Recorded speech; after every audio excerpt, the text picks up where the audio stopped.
So my first question is, how do you define spirituality, since there's many different definitions? So I'll let one of you guys answer. How do you define spirituality? I'd say spirituality as a term, to me, has a kind of mystical meaning. In the mystics were people who had a spiritual connection with God that isn't easily defined by scientific, concrete, operational terms. Certainly, I would say that the more practical definition would be that spirituality is the inner connection with God, which could be done through ritual or through other means, such as meditation or prayer. Now, in your definition, is it something that everybody has, this spirituality? Because you mentioned like the mystics, like maybe there's a certain class of people that practice this or have this. I would say that everybody has the capability of spiritualism, that's the word we're using, spirituality, but mystics were, especially within the Christian faith, the Christian mystics were people who had a special practice of spirituality that was different somewhat from the mainstream practice. People like John of the Cross and Teresa of Avila, who are a couple of well-known Christian mystics. Well, some people may look at those people and think they're crazy or something, so you would look at them as like valid expressions of spirituality, like, not like crazy people, but like people who had some kind of special touch or some kind of special connection with God. I would say that their approach to making their connection with God was more spiritual, not based on practice. It has to do with the connection being made, not necessarily how one does it. That's where other people, there's a lot of people today that just go to church, and it's not, I don't see them as being spiritual. It's something they do. They go to church, they go home. Because it's expected of them, basically It's it's an expected of obligation. them, or it's a way they think they're supposed to interact with God or something, but they don't have that spiritual connection with God. I think they're just more going through motions. So they don't ever really pray or have a heartfelt connection with God. Some people, you're saying a lot of people just go to church for the obligation. Yeah, so I'm saying that there's a person who can go to church, say Catholic church, where there's lots of ritual and tradition.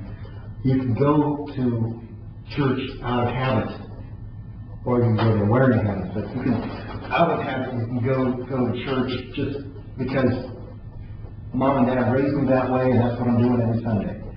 And they go and they do they're sitting up and standing down and all this other stuff. Someone else can use those rituals as a way of making contact with God. And for most of those rituals, they were developed as a way someone had of getting a spiritual connection with God. But when it's not used as a spiritual connection, it just becomes routine. And so spirituality and religious practice end up being two different, overlapping but different things. Okay. Walter, how do you define spirituality? And by the way, feel free to ask Walter questions too. I think it's not really much of a matter of choice. I think the essence of man is spiritual. You are who you are because of your spirit, your soul, your consciousness. It's not something that's definable, but it's something that makes you human. It's what makes you you as opposed to another individual. Some people concentrate on that aspect of life and some don't.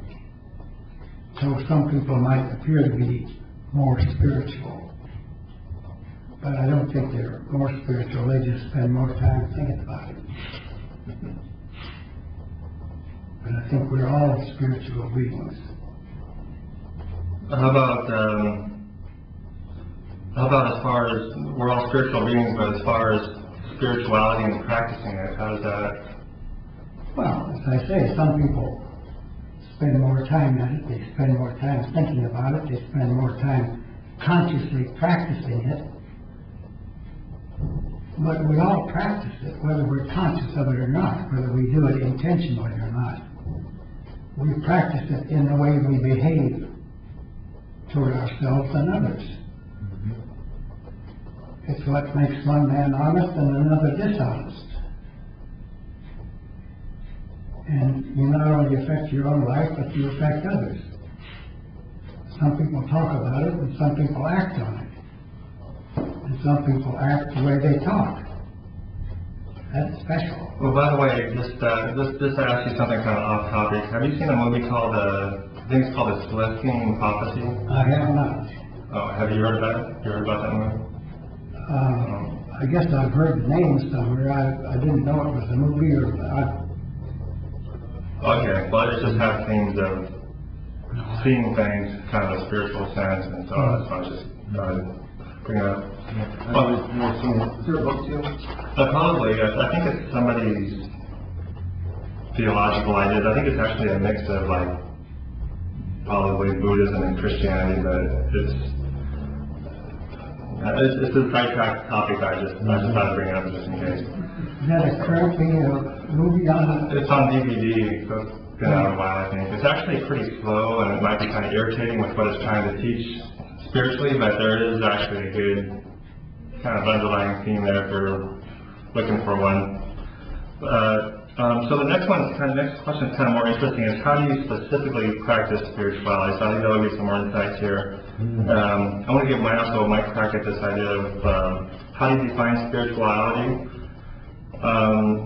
Since I'm a Christian, I'm kind of looking at this from a Christian viewpoint. So my answer would be, I would define spirituality as by basically getting in touch with God. There's a relationship with God that I feel like I have through Jesus, and also there's in the Bible talks about when you receive Christ, you can also receive the Holy Spirit, and the Holy Spirit is power too. So I see that as a major component of spirituality, and if we have time, I'll try to bring up some Bible verses to talk about what they mean to me. So now we're on the next question: is how do you practice spirituality? Do one of you guys talk about more? It's more personal now. Exactly, what do you do? How do you practice it? Well, as I said earlier, I think we all practice it all the time, under different levels of consciousness, you might say. But your behavior toward yourself and others, you are practicing spirituality. So are you saying, like, let's say somebody gets mad and they just fly off the handle, they're just kind of displaying their spirit? Is that kind of what you're saying? No.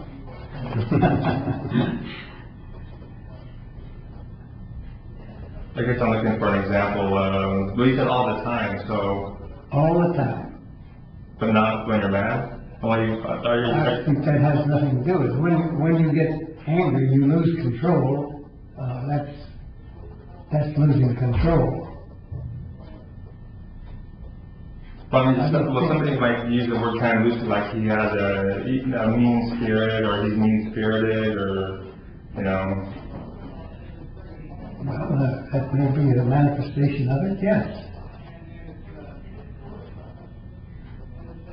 Can you think of any examples, like, of what you mean, like, more specifically? Like you said, we practice it all the time, like, for example? Well, for example, I think a truly spiritual person would be a person that you could trust. Period. You believe what he says, he does what he says, he treats people humanely, he treats one color like another, and he's not discriminatory. He'd be a very, very good friend to have, I think.